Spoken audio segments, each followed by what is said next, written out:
嗨，大家好，我是躺平叔，今天是2026年8月10号。這一期我們繼續聊聊恒大清盤，聊聊中國的房地產。第一財經今天刊登一篇報道，叫北上市住宅租金連漲5個月，這似乎是樓市的一個好消息，租金漲了。在畢業季租賃需求帶動下，租房市場進入傳統旺季。中指研究院數據顯示，今年7月說這個高校畢業季租賃需求集中釋放，全國住房租賃市場進入傳統的旺季，50城住宅平均租金34.01元每平方米每月，環比漲幅0.13%，這一回升幅度與近幾年同期相對高位，略低於2023年7月的水平，環比上漲0.2%。說7月作為畢業季租賃需求集中釋放的月份，大量高校畢業生集中入市，帶動重點城市住房租賃市場活躍度提升，業主掛牌信心增強。在市場熱度整體回升的背景下，7月50城租金實現環比24漲25跌1平，那就一半了。租金上漲城市數量較6月增加8個，上海、北京、深圳、杭州、蘇州等地租金延續上漲態勢，一線城市租金修復的趨勢尤為顯著。7月一線城市住宅平均租金環比上漲0.38%，二線城市平均租金環比微跌0.01%，三四線代表城市結束連續24個月的調整，轉為上漲0.02%。記者梳理發現，說自今年3月份以來，一線城市住宅租金已開啟修復之路。今年3月，一線城市住宅平均租金73元每月每平米，環比上漲0.34%。此後4月環比上漲0.26%， 5月環比上漲0.16%， 6月環比上漲0.38%，就連續5個月環比的上漲。7月漲幅與6月相同。一線城市中，北京、上海、深圳是本輪行情的領頭羊，廣州則走勢偏弱。自3月租賃旺季啟動以來，北京、上海、深圳住宅租金已連續5個月環比上漲，其中上海租金漲幅連續4個月居50城首位，北京7月租金漲幅有所擴大。展望後市，中指研究院認為，8月畢業季租賃需求集中釋放的窗口期接近尾聲，市場整體熱度較7月有所回落。但經歷過去幾年的持續調整，重點城市租金下行空間已明顯收窄，前期積累的修復動能仍將支撐重點城市租金保持韌性。實際上，我有一套房子在北京出租，從我個人角度來說，我當然希望這個租金是要漲的，暴漲才好，翻5倍。但是咱們還得實話實說，想法是好的，現實很骨感。我那房子租金是降了的，微降，什麼時候不降了呢？我也不太清楚，反正現在還是在降。說到租金啊，时代財經它正好也刊登一篇報道，這標題就叫畢業季租房博弈，一線城市房東死守價格，3、4線業主寧空不租，就是寧願空着也不租。一線城市房東死守價格，這能守得住嗎？死守價格，他这文章說，租金從800元降到450元，房東寧可空着也不出租了。由於出租房的性價比正在不斷走低，家住3線城市的李麗近期就計劃把手裡一套建築面積約80平米的房源收回來空置。目前他手裡有2套住房對外出租。此前为了順利出租，李麗已經自掏腰包完成了房屋改造，租金也幾乎對半折扣，從2012年房屋首次出租800元每月，降到了2022年第2次出租600元每月，到如今450元每月，遠低於周邊市場價的水平。由於租金相對較低，李麗已提前和租客說明，私人房源不會像品牌公寓那樣提供全方位物業服務，畢竟租客也沒有支付額外的服務費。但實際出租過程中，小到水管維修、燃氣故障，租客事無巨細都要李麗來協調處理。工作日經常接到租客的報修電話，上班中途也要分心對接，時間和精力成本遠超預期。我當時租800的時候，都比現在租450省心多了。短期內真是不想再對外出租了。李麗向時代財經抱怨。第一財經說的一線城市房價連續5個月環比上漲，對吧？50個城市一半的租金在上漲，一半沒漲。他說的是數字，而這個時代財經的報道的才是吧，有血有肉，你就知道租房是什么一個市场，什麼個行情。租金便宜了，事兒還多了，所以業主一怒之下把房子空了，不租了。李丽的選擇並非個例，在人口外流、存量房源充足的3、4線城市，越來越多的房東開始重新權衡出租的投入與產出，寧空不租早已不是1、2線城市獨有的現象，而是不同房東在收益壓縮下的共同選擇。當前遠郊大戶型房源掛牌超過3個月仍未成交的情況十分普遍。2020年5月，新快報聯合艾媒諮詢調研顯示，2020年3月，廣州租賃戶型空置分化突出，大戶型住宅空置率普遍達到19%，遠高於小戶型3.2%的水平。李麗第二套正在出租的房子就是面積124平方米的大戶型，該房源在2017年首次出租時，租金為2000元一個月，到2024年再出租時，降到了1600元，都未能找到租戶。在權衡對外出租成本後，房子一度閒置了半年。後來有中介聯繫我，建議進行隔斷房改造，全權交給他們負責，每個月固定收取1800元的租金。李麗透露，為了衝抵改造費，前3個月是沒有租金收益的，而且自己無權干涉中介對外租金價格，只能收取每月固定的1800元。這不就是二房東嗎？不用對接租客，只需要每月找中介固定收取費用，比原來整租的掛牌價提高了200元。想到這些，李麗最終還是和中介簽訂了協議。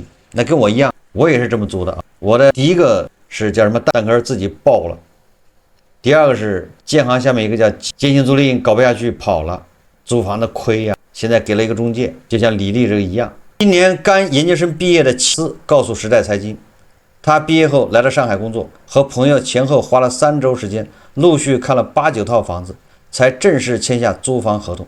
其中有1套1室1廳，雖然不是電梯房，但交通方便，通勤騎自行車大概7分鐘就能到單位。房東報價5000元，有點超預算了。起司稱，中介當場致電房東溝通議價，但對方始終不肯鬆口，最終入住了這套房子。他們同樣經歷過還價無果，因為原本定價就在預算內，多方對比後選擇了簽約。中指研究院數據顯示，6月份上海全租金普漲，16個市辖區住宅租金環比均有所上漲，其中岳陽浦東新區等辖區環比漲幅在1%以上。北京各辖區住宅租金10漲6跌，海淀、順義、西城等辖區環比漲幅0.5%以上。延慶、門頭溝租金跌幅較大。延慶、門頭溝那都是什麼地方？跌也是應該的。你說現在北京的和上海的租金在漲，那工資漲了嗎？工資如果沒漲，你這租金漲有什麼用？遲早還要掉下来。你工資漲了，你這個租金漲了，工資沒漲，那很多人他住不起啊，他就往邊上搬，往更遠的地方搬，又不是沒有房子，房子多的是。不過話說回来啊，如果租金真的穩住了，那意味着房價離穩住就不遠了。那個租金嘛，實際上是房價的一個锚點，对不对？你看租金它是穩的，它不降，它也不漲不降，或者略漲，那你的房價再跌到一定地步，它的租售比那就非常合適了，那就有人会去買了，所以它就穩住了。所以我觉得租金價格穩住，甚至环比上漲，那肯定对房價是有幫助的。但是這個還是有個前提啊，也就是看看這個年輕人的工資啊，到底漲了還沒漲？如果沒漲，你房價漲有什麼用呢？這個年底啊，很多人一失業回家不來了，對不對？沪漂他不來了，找不到工作啊。你看58同城也在裁員，如果58同城不是裁员，好多人恐怕都想不起來了吧？我今天看网上說58同城在裁员，大面積裁。那個百度也是叫滾動式裁員，這些大廠都是裁员。你說这些年輕人去哪兒找工作呢？沒有工作，他留在北京幹什麼？我看任澤平老師又開始賣房子了。任澤平老師已經痛定思痛，汲取了經驗教訓，這賣股票風險太大，賣房子風險小。為什麼？股票你說1個月就把你褲衩子都賠掉了，那玩意兒見效快，而房子的見效慢，是吧？那就是跌1年2年，慢慢跌，阴跌，所以出不了大事。涨它也是这不会太暴涨，所以任志平老师现在痛定思痛，回头接着卖房子翻船不容易，是吧？任志平老師今天發了個微博，他說 AI 的終點是房子，你看看這能扯 ？AI 不是現在最火嗎？硅基是不是算力這些東西，未來就是 AI。好，他說 AI 的終點就是未來你搞 AI 最終還是搞房子 ，AI 漲那房子也得漲，就這意思。他講了一大堆什麼硅谷，講了這個韓國首爾，都是因為人工智能 AI 漲了，所以他們房價漲了。什麼科技革命帶來財富效應，推高核心城市房價，這第二個。那科技新貴一多了，對不對？這房價就漲了。第二個是美國硅谷和韓國首爾房價大漲。好，他就留下一個懸念，這懸念就是那中國的硅谷呢？哪個是中國硅谷啊？而中國硅谷也是會得益於這個 AI， 也會率先房價復甦的城市。他賣了個官司，讓你晚上去聽他的課，交錢3980，讓他帶你買房子。中國 AI 浪潮，哪個中國硅谷城市率先受益？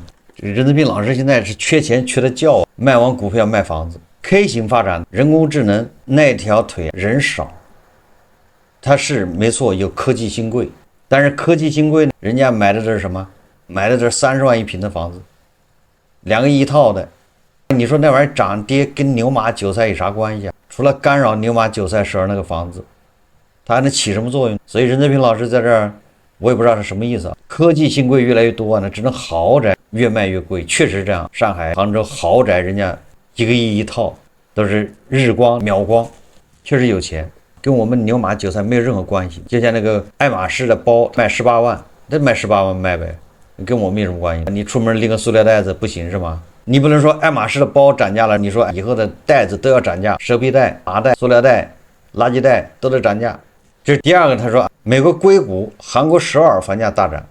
硅谷和韓國首爾房價大漲，那跟 AI 有什麼關係？它以前也漲，對不对？韓國首爾的那房價好像一直在漲。韓國說應該40%的人是吧？或者是反正很大的一個數啊，人都住在首爾那附近，恨不得1半的人口都住在首都。那你說那地方它能不擠嗎？人一多，流入那麼多，它的房價漲也很正常。就不要看到硅谷和首爾房價一漲，你就認為咱们這杭州、什麼成都房價就必然漲，兩碼事。所以任志平老師也要帶大家去買房了。剛買完股票是吧？多少人褲衩子都賠掉了。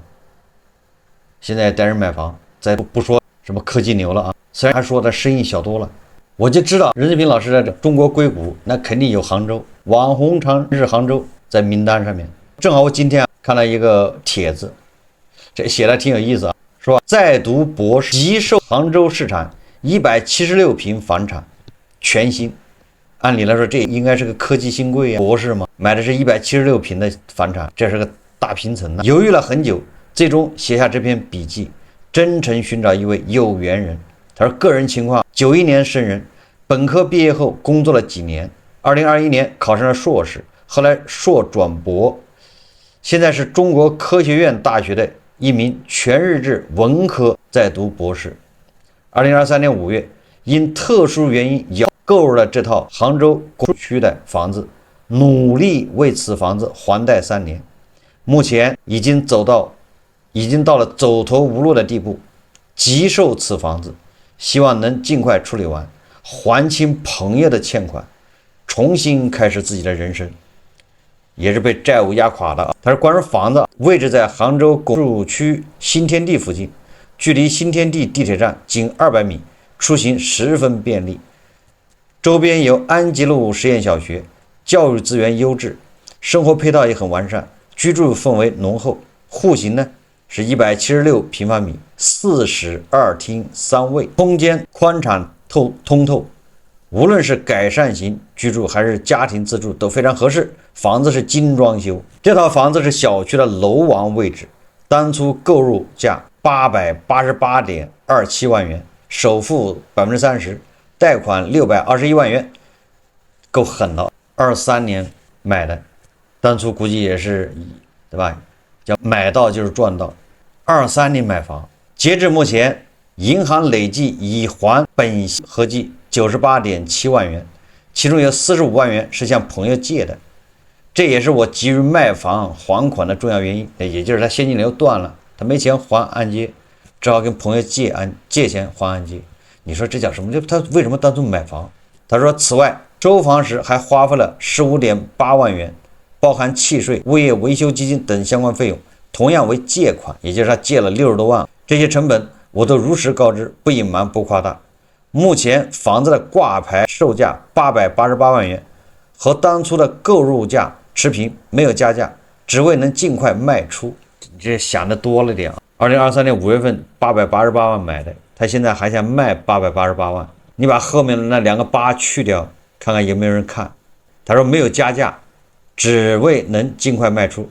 他說這套房子提醒着我走過的路，給了我許多教訓和經驗。現着急售出，希望人生重新開始，有意者可以隨時與我聯繫。實際上就是什麼呢？你看看這個聽任澤平老師忽悠的，類似的不能說就是任澤平的粉絲，只是說聽了類似这樣人忽悠。那杭州不就是中国硅谷嗎？35歲讀博，2023年買房子不是高位接盘嗎？這是房價最高的时候，对吧？他自己明明没錢，他這按揭貸款都要借錢還，你說這叫什麼事？這就是炒房，典型炒房失敗。他要為此付出教訓。市場下行還不選擇積極止損，還幻想着有人888萬買，這玩意你先把88去掉，就是800萬。你看看有沒有人問？2023年的時候，咱們天天說這個過氣網紅城市杭州，房價虛高，建議把杭州的房子賣掉，到鄭州買一套，是不是？剩下的錢買輛比亞迪，对吧？然後存銀行，比什麼都強。結果這哥們反其道而行之，逆流而上，打這個叫逆風局。他這個888萬能賣出去，他也賠了多少？賠了將近100萬啊，不止100萬，他還得加上個16萬，應該116万。他那個還了99萬本息，那裡面得有個70萬是利息，70萬利息。他收房的時候交了契稅、物業維修基金这些東西16萬，那差不多得80多萬、90萬，賠了90萬。那這次他賣房他還交手續費，還要這個叫什麼？給中介佣金是吧？880萬佣金就是1個點，那多少？所以說他賠了將近100萬，這就是他炒房的代價。杭州還有多少這樣的人呢？都說上海的楼市比較火。我們今天看看上海一個業主這麼說的，他說：“你們真覺得房子會漲起來嗎？”他說：“我是真期盼房子好起來，漲價就有人來買我的房子了。”認真的說，他說：“我沒有看任何指標，我也沒看到任何希望。”他說：“開發商手裡還有一堆賣不出去的房子，開發商的供應商們手裡還有一堆的工底房。我認識一個老闆。”手裡有2個多小目標的工底房，雖然我手裡的也賣不掉，但我真不想騙人。上海市中心的新房去化速度也很不好，都已經淪落到中介公司賣新房了。你想一想，要是緊俏，怎麼可能給中介公司賣？一念天堂，一念地獄，當下平安就好。說1000道1萬，現在還有人想靠買房賣房賺錢，這個有點執迷不悟了。最後我們再看一個銀行行長，為了供養他的豪宅，這個豪宅還挺出名的，所幹了一些不法的事情。這個是一個媒體報道啊，2020年3月，58歲的檢因犯貪污罪、違法發放貸款罪，獲刑12年3個月。這個曾以能力出眾、作風強硬而著稱的銀行行長，倒在了退休前夕。那些他曾追求的豪宅、名車、奢侈品，都讓他在違法犯罪的道路上越走越遠。這個蔣時岩是什麼人呢？蔣時岩一直在銀行系統工作，由於能力出眾，很快便走上領導崗位。2014年，他已是某銀行北京分行總經理助理，負責協助總經理對下轄的幾大支行進行管理，屬於分行的班子成員，那絕对的領導。2015年，蔣時岩動了購買豪宅的念頭，並看中了位于北京市海淀區的一個高端住宅小區萬柳書院。這萬柳書院是在北京很有名啊，房子總價在3100萬元左右，首付款1200萬元，這不是一筆小數目。蔣時岩決定從銀行貸一筆錢，先把首付款交上。2016年1月，蔣時岩找到其工作銀行下屬支行的行長梅宇南，謊稱有親戚要申請貸款，希望梅宇南關照一下。面對上級領導的指示要求，梅宇南不敢怠慢，立即安排工作人員跟進。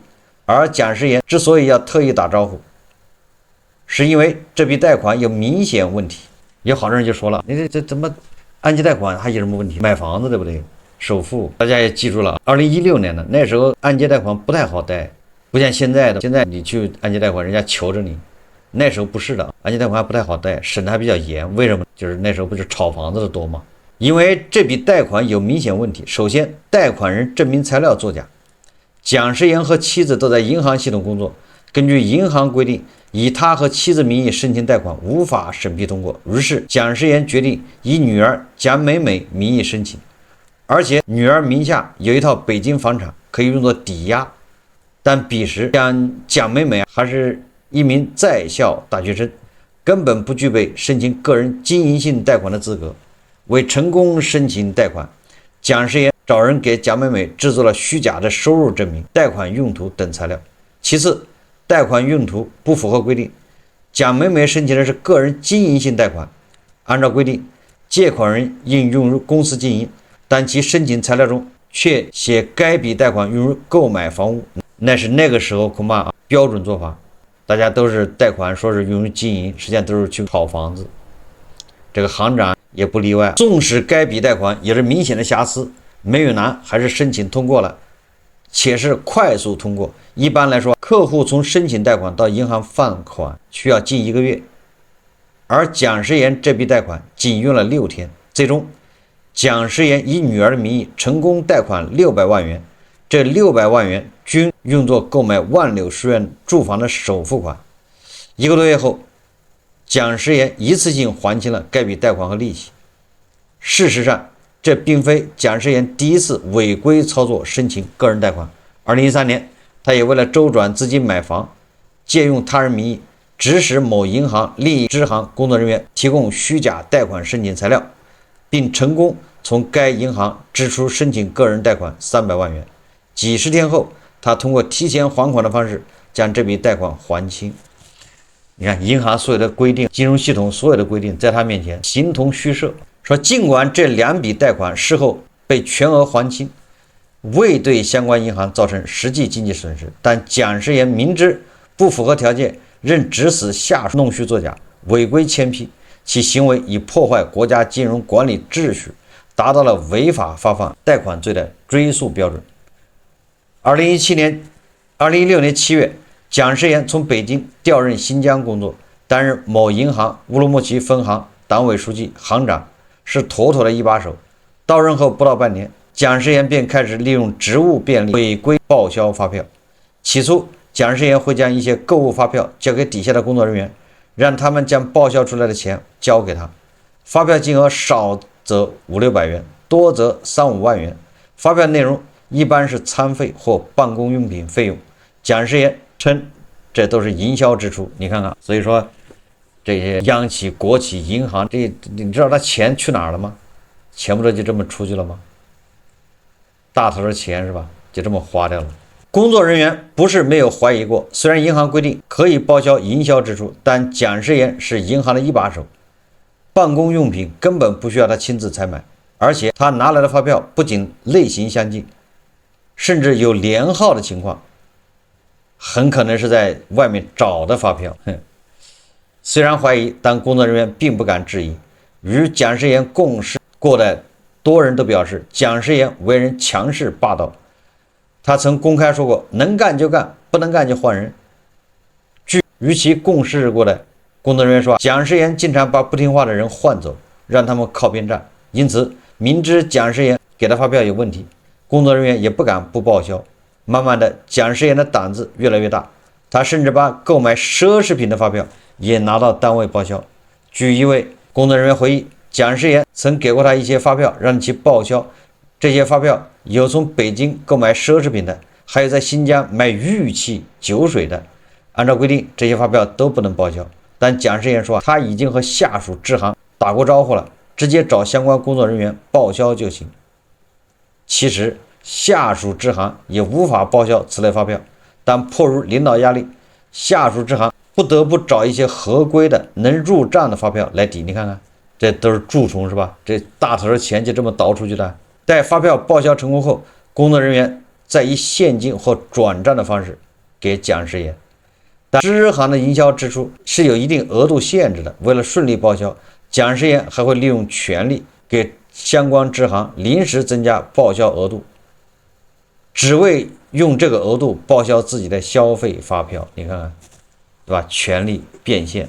後來蔣世炎甚至連發票都不提供了，直接將報銷的數額告訴工作人員，至於如何報銷、怎麼報銷，都由工作人員自己想辦法。由於報銷數額動輒30-40萬，幾家支行的工作人員找到發票中介購買發票，按照蔣世炎要求的數額虛開發票後進行報銷。大家想一想，你說這些人領導，對吧？虛開發票，假如這個蔣世炎給的數字是38萬，那你說這些人他會老老實實報銷38萬嗎？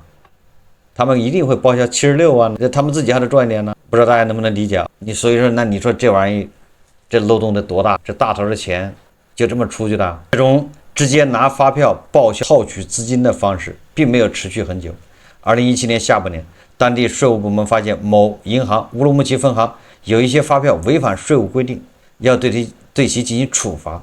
此後，為了規避稅務部門的處罰，蔣世炎便極少通過發票直接報銷的方式套取費用，而改為與第三方公司簽訂虛假合作協議的方式套取資金，就是想方設法的把他看的倉庫這個糧食給他搞出去，叫監守自盜唄。第三方公司實則是做虛開發票服務的公司，但蔣世炎需要報銷發票時，相關支行會先與第三方公司簽訂虛假合作協議，目的就是讓第三方公司給某銀行烏魯木齊分行開具發票。2020年5月，蔣世炎調回北京工作。自2016年11月至2020年5月，蔣世炎在某銀行烏魯木齊分行工作期間，利用職務便利，以報銷營銷費用的名義騙取銀行資金1400萬元。那這個銀行就這一塊，銀行肯定損失至少3000萬元以上。返回北京工作後，蔣世炎仍沒有收手。2020年5月至2021年11月，他繼續利用職務便利，授意下屬支行工作人員使用其提供的個人消費發票、自行購買發票等進行報銷，共騙取銀行資金680餘萬元。豪宅、奢侈品和情人。2016年11月至2021年11月，在這5年間，蔣世炎以報銷虛假營銷費用、簽訂虛假合作協議、虛列開支等方式套取單位資金2100多萬元。如此多的錢，他都用來幹了什麼呢？根據蔣世炎交代，他最初違規報銷發票套取資金，大家想一想是什麼？就是因為買房還貸壓力太大，連銀行行長還按揭貸款壓力都大，你說咱們牛馬韭菜還款壓力能不大嗎？2016年，蔣世炎在購買萬柳書院房產後，每月需還房貸9萬元左右。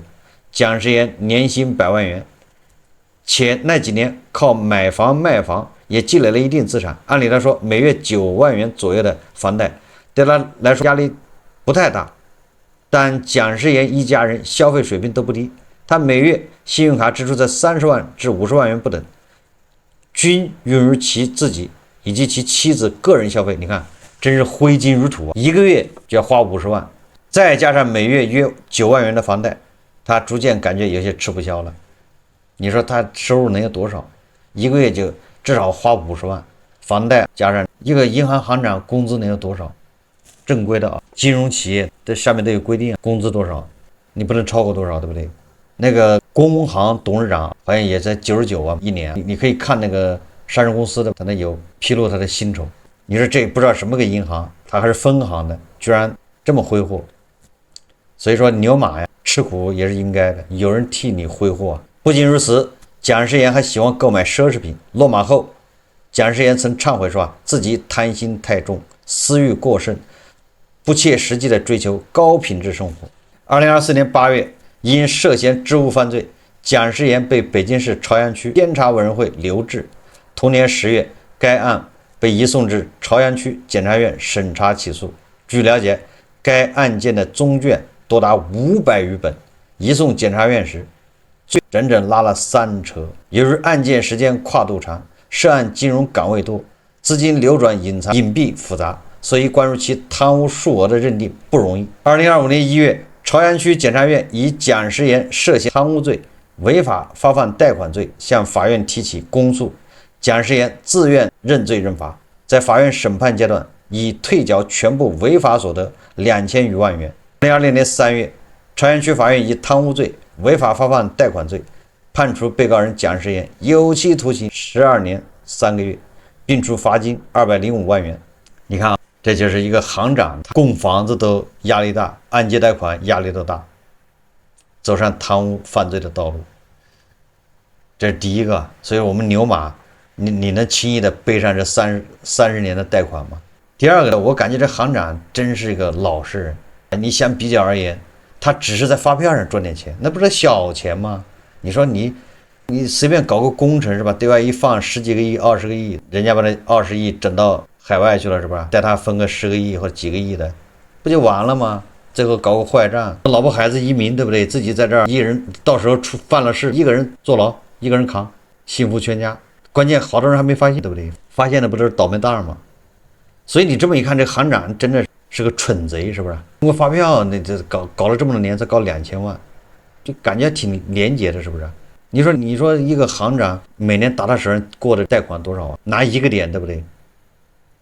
你打他手上過了100億有吧？拿1個點，那不在就1個億嘛，對不對？1個點不多，你打到我海外那個賬戶上去。